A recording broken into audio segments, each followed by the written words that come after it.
Small business is about courage, risk-taking, independence, and we small business owners are survivors.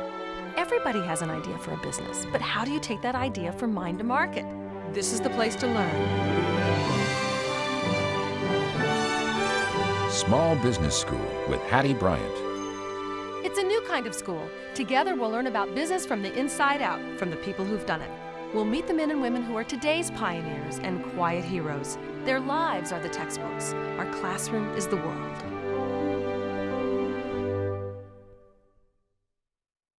Hi, I'm Hattie Bryant, and this is Small Business School. From Miami to Seattle and from San Diego to Boston, we take our cameras inside growing small businesses. Our goal is to introduce you to some of the country's most amazing people, and in the process, you'll learn how to start, run, and grow a business. We take you to Houston, Texas for the next masterclass. You'll learn that looking different can provide a competitive edge.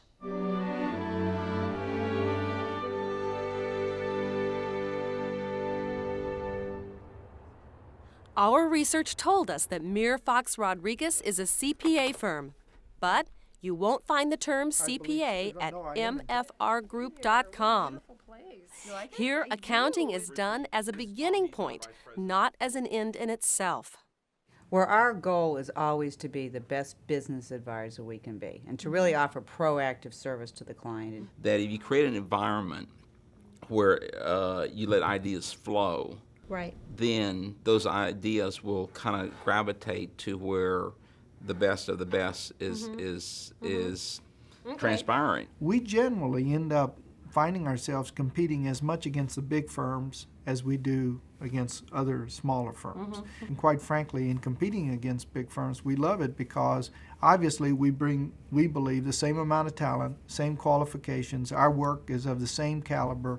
We're much more responsive. We're much more part of their team. This is Gasper Mir. This is Carolyn Fox. This is Roland Rodriguez. They may look typical to you, but if you thought that, you would be wrong. CPAs are supposed to be boring. They're supposed to be objective and cold. They're supposed to be better at telling clients what to do and what not to do than executing on creative strategies themselves. We had our internet company that we incubated here, was officing here. And that particular company is now providing interactive television technology, but also video streaming, video broadcasting, video email. We're just in the process of signing up customers, but they're going to be some of your major television networks.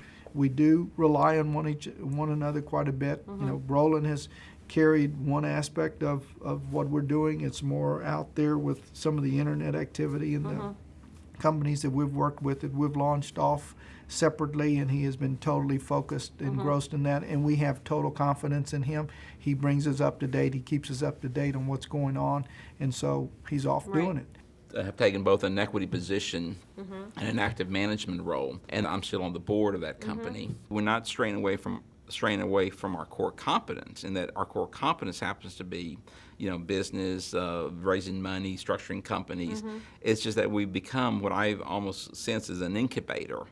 Carolyn has, particularly over the last few years, has been concentrated on our CPA side of the house, developing the technologies there, driving that part of it, and she drives it. A partnership is so much like a marriage, and some of them work and some of them don't. But Mir Fox and Rodriguez collectively are so much stronger than we are individually. And the things that we have in common are our values.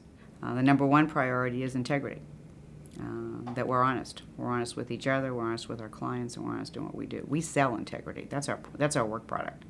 Client focus is absolutely critical. And no one works harder than the partners. We have extraordinarily high standards. It's very difficult to meet those standards. We are perfectionists when it comes to rendering service to our clients. And everyone who works here and works here successfully is on board with that. I've sort of been helping on the technology consulting and trying to get that focused and trying to make sure that it fits in with the organization as a whole. This is more computer power in here than you need right now, then? It is more power than we need. Again, you build up the skeleton and the base, the foundation, and then the added part will just come to it. Whether we decide to host applications or whether we decide to co-locate, it gives us a platform Right. to have the flexibility to go different ways. With just over 70 employees in the mother firm and with offices in Houston, Dallas, and Mexico City, Mir Fox Rodriguez is inventing the new ways to work. Auditors work in the open. We were able to have our managers on the inside given the open space for our staffing on the outside with the windows, et cetera. And nice. you know, one of the status has always been for offices is to have the window space. So you but flipped it does provide a better environment, more open air environment Right. for the staff when they come in to work. Anybody can come in, hook up. I mean, they rove around. Every morning you come in and you can log onto the phone, and the phone knows where you are, and the receptionist, she just transfers your calls and it automatically knows which phone to ring. But a lot of your auditors are out on. We like our auditors to be out at our clients working, but again, they have the capabilities now with our technology platform to be here and still be linked up with their client offices and being able to do things remotely. The firm is helping its clients go paperless, so they have to set the example. It took a big commitment and it took a big investment. It was a team effort.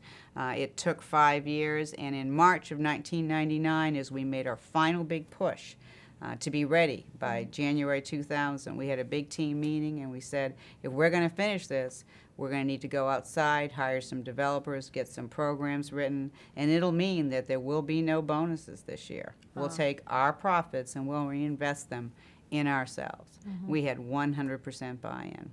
And it's been great ever since. Did you have a big binder burning? We're We burning the binders. We did. We didn't have a binder burning, but we had a binder trashing party. We sure did. Great. Get rid of And we the didn't really paper. trash them. We put them in a big box, and then we gave them to one of our nonprofit clients who still works in a paper environment. Well, there you go. So we There you were able to recycle them, but we don't use them anymore.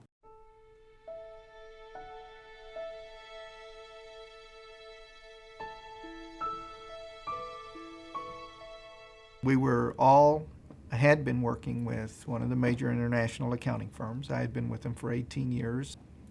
We were all committed to Peak Marwood, to okay. KPMG, to our careers there. I was a partner, a relatively young partner, and the other two were striving to become partners. I had been told many times by many different people in a position to know that I was on the partnership track. And I was very happy about it. I was very devoted to the firm, very loyal, really enjoyed the people I worked with, serving my clients, really enjoyed it very much. And then I got fired. Carolyn and Roland were ready to become partners, and unfortunately were told they were not going to become partners in spite of being top candidates. Well, it was a business decision that there were too many people at the top and that they had to be pruned. Right. The numbers had to be pruned. Okay. That was a business decision, and that part I understood. But it wasn't happenstance that the prunees were the minorities and the women. And to this day, the big firms are successful in bringing minorities and women in at the entry level, but haven't been able to establish career paths for them, haven't been able to effectively mentor them through the process. Okay, so this is where you feel this firm has an extraordinary opportunity. This is why this firm exists, is Okay. what I feel. And Gasper was inconsolable. And I remember laughing at the time because he was our mentor. He had groomed us for the partnership. And I remember laughing with him at the time that it was really silly that I was telling him everything was going to be all right when I was the one that had gotten fired. But he took our firing harder than we did. I mean, he was just beside himself. And I'm out looking for a job, and Roland's out looking for a job, and Roland is the one that brought it to Gasper and said, how about we do this ourselves? How about we start a Hispanic CPA firm? Gasper and I, being Hispanic, saw the need for a top Hispanic firm just to serve that growing demographic need. And Gasper thought about it for a while and said, I'll do it if Carolyn will do it. The dialogue among us, that we started saying, why not?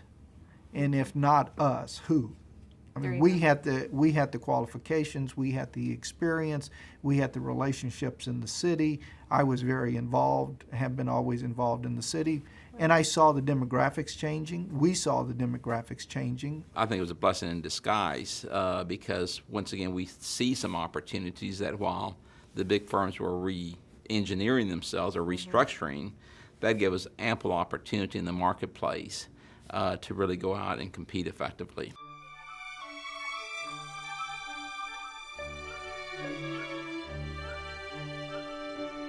So here we see, out of adversity comes greatness.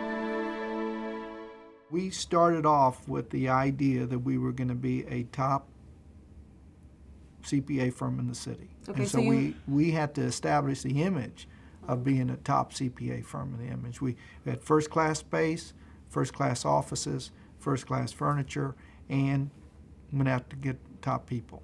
I learned in that first few months the criticalness of looking at your cash flow projections. And when we opened our offices in this building in January of '88, we had 3 employees, and they always got paid first, and then we tried to pay ourselves as we could. But when you started, you had to go out and get some business, didn't Right, you? right. So how did you shift in your mind, and how did you organize your time to get the business and do the business at the same time? We worked really hard. Every entrepreneur will tell you that there's a lot of blood, sweat, and tears in starting your own company. There's a lot of things that we did for ourselves that now we're fortunate that we have other people in the organization that do it for us. But you're right. When you start your own business, you do everything. Wasn't it a big culture shock? Because, again, I've never worked in a big company, but was it a culture shock for you? I mean, oh my gosh, all my amenities are gone. No, it was wonderful. It was absolutely wonderful because I never realized, and I don't think my partners realized, how many forms there were to fill out at a big firm, how many meetings there were to go to, how many different people there were to be accountable for, as opposed to just going out and getting it done.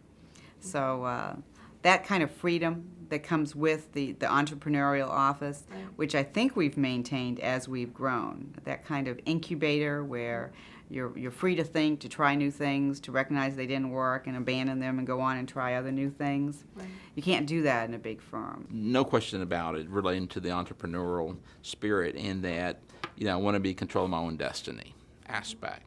Secondly, is that part of the work that I had been doing at the firm was mergers and acquisition work, which is a very high level, high value type of advisory work. So I had been involved in seeing firsthand individuals create wealth. Okay. So there's a big difference between working for a living versus creating wealth. Exactly. I felt that a couple of things. Wanted to be in control of my own destiny. I'm not risk adverse, and secondly, I did want to create wealth. So from that standpoint, those were some of the criteria. Right. And having our own firm gave us that flexibility to do that. Fortunately for us, our focus was working with entrepreneurial companies, but becoming more business advisors as opposed to just auditors. How are we going to position ourselves to be able to compete in the next millennium, in the next generation of business opportunities? And it's not going to be the traditional business. Okay. Why? Because the world's changing. And I saw an opportunity, once again, that MFR was a platform for the creation of ideas. Rich Karlgaard of Forbes magazine says, big companies are comfortable in their ways. They dislike daring departures. They like the same thing year after year with just enough incremental improvement to avoid clogging up their aging digestive system. Well, we're not surprised. But Mir Fox Rodriguez seemed to be talking about what could have happened 50 years, not just a dozen years ago. If the big 5 CPA firms and Fortune 500 companies think they can be competitive by only promoting white men, they are in for trouble sooner than later. As baby boomers retire, women and people of color will make up the growing demographic of the workforce. Mir Fox and Rodriguez were shocked in 1988 to see such a successful company deny 2 of them partnership because they are not male and white. However, today, this team is happy that they were forced from their jobs to create a growing and profitable CPA firm that not only recruits, but champions women and minorities. Championing diversity should not just be a business strategy, it should be a way of life. The business community loves our show. One owner says, "You're motivating, informative, and inspiring." Another calls us insightful. One says, "It does my soul good." Another thinks we are the true reality show. And we're called the best business educational show on television. Want to learn more? Join the thousands of small business owners who are making a difference and add your voice to our story. Visit us online at smallbusinessschool.org. So in the hiring process, you say to people, we want you to grow, Absolutely. whether it be with us or somewhere else. We're Absolutely. going to help you grow. What Absolutely. are some of the things you do to help people grow? Do you pay for their continuing education? Do you have seminars here? I mean, talk All to me of about it. We do. We focus a lot on training. We use state-of-the-art technology. They all have their laptops. We really push ourselves to be on the leading edge of utilization of technology. We have an internship program. Okay, tell me about that. And we have a reception every June that we invite all the accounting undergrads, the upperclassmen too, in the major institutions in Houston.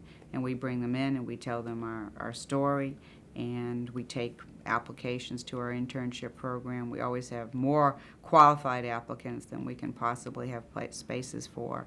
And then we do our new hires from that internship pool. Okay, so that's it's been a feeder. very successful for us. Internship program is a feeder program to full-time employment. Right. They work 20 hours a week, except during exams when they don't work at all. Do they get a dollar amount, or do they get credit on their degree program for being in a CPA firm? No, we pay them. So they get We paid. pay them. There are schools that have internship programs for credit, but then you have to accommodate the school. We pay them cash dollars. They work for us. Okay, competitive wages for a college kid.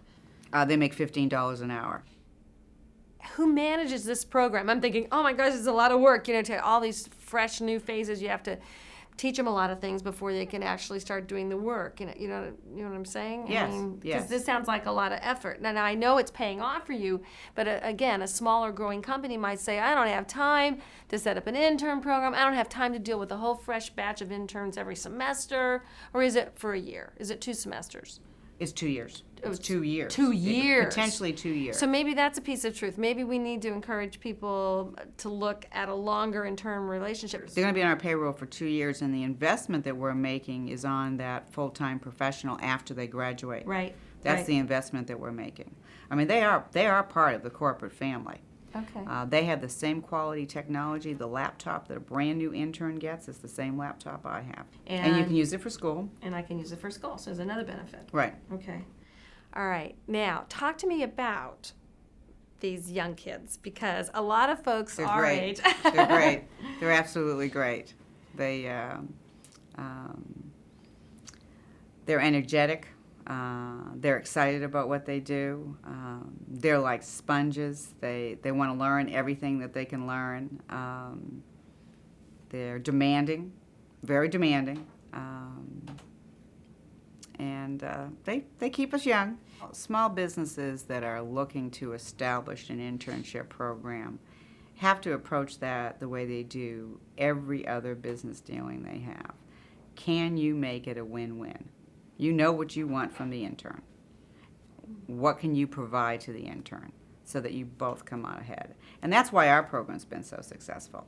They make a major contribution to the engagements that they work on. We are able to train them. They are able to produce. We provide them with experience and cash and a sensitivity to the fact that school is their highest priority. If you can create that win-win, then you can get it done. But again, you haven't said that you've seen this. I mean, we've heard sort of from folks that younger people maybe don't want to work as long hours. You know, they don't. They don't, and they don't have to because they know how to use computers and they get everything done a lot faster. They do not want to work as many hours. They are always looking for a better way to do it. So maybe the teaching goal for us is don't get bogged down in teaching these kids too many processes because then you stifle their creativity. Absolutely. Don't teach them the process so much as the concept. Have you had an intern develop something, some business practice, some process that worked, that saved time, gave a better result, that you were able then to put into play for everybody? On an ongoing basis. There's actually a vehicle for doing that. Whenever anyone has figured out a better way of doing something, they write it up and they submit it to the partner in charge of the audit group, and she and the other management group members, they read it, they evaluate it, they test it to make sure that it works, and if they're successful, and they think it's a good idea, it goes into our database of processes with the author's name. With the author's name, an email goes out saying Matt figured out how to do such and such, and now it's in the PAD, the Practice Aids database, and then there's a card that Matt gets called a Way to Go card with a $50 gift certificate to a local restaurant. Wow, we get cash too. Oh, we get you get a fine recognition, meal. acceptance. I'm treated like even the partners are treated. And you I made get a 50 contribution. I mean, this isn't a game. You made a contribution. You saved us more than $50 because you figured out how to do this. And we were struggling with it. And there are some killer applications out there that are part of our everyday work. So on Lotus Notes, you wrote the visual auditor. Right. And this is your own system that you wrote on the platform of Lotus Notes. That's right. This is a proprietary application where we keep track of the work that we do for our clients. So let's start Kenya with this question. Miano What has worked is to develop collaborative Virtual Auditor. Well, it's like putting our minds and our virtual pencil at the same time, at the same place. You've gone way beyond, though, your original plans. Mm-hmm. So tell me what people are doing now with your program, with virtual. Well, we start with, like everybody else, with email, camera. Then we start finding features that we didn't know. We start developing, and we say, oh, we need this, and it was really fast to program. Because I have been working in different programs, languages, but this is really fast. You can create an application in 1 week. So 2 years later, everyone is sharing files. Sharing files. It's they are using approval cycles. Like you don't have to be chasing your manager for an approval. You use the email system and reminders, and use applications like Virtual Auditor. Auditors don't have to wait for managers to get approval on reviews or things like that. How do you all celebrate when you get a big new client, or you finish a big deal, or you get a big check-in, or what do you do? They scream down the hall. Oh, scream down. I can see CPA screaming down the hall. Would you mind demonstrating that for us? Do you ring each other on the telephone? Oh, we just got this, or do you have a party, or do you? Something big. Do you celebrate? We used to ring each other and call. Now it's done by email, but generally it is email when we do let each other know that something has happened. But we do try to spread it. Okay, all right. And we do party a lot. Oh, okay. After hours. After hours. Okay. And people show up. Oh, people show up. People show up. It's a matter of allowing everyone's point of view to be heard and having everyone's point of view matter.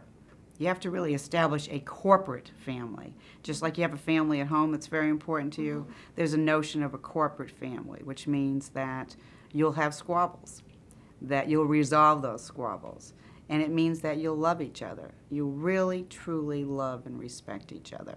And that's what happens here. And we do have our squabbles. You do need to have the personality relating to being an entrepreneur. It's not for everyone. And in many cases, it gets back down to if you knew what you had to go through, you would never do it. And I've said that a number of cases. I said, I would not do it if I knew what I had to go through, because there's a tremendous fiduciary responsibility. Right. You got to make sure that you've got the right personality to be an entrepreneur. Shoulder the weight. And it gets heavy sometimes. It's challenging, it's tough, but it's great. I am excited when I come to work because of the people I work with, and that I have the opportunity to work with, the love that I feel just walking the halls with the people that I get to interact with. I love working with my clients. I love interacting with them. I have something of value to contribute to them, and I can help their dreams in some cases be realities, and I love to be part of that process.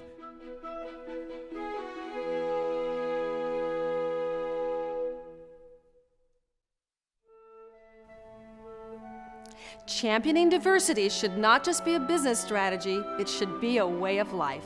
We'll see you next time. Small Business School with Hattie Bryant. If you want to learn more about starting, running, and growing a business, come to our website, smallbusinessschool.org. There's streaming video and interactive study guides. The only way we can compete with big business is to be faster, smarter, and better. We are the engine of the American economy. We create the jobs.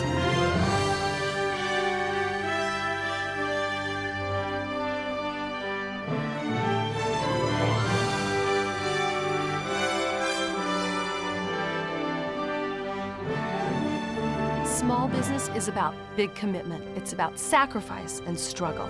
But we do it because we say, if I don't do this, my life won't be complete.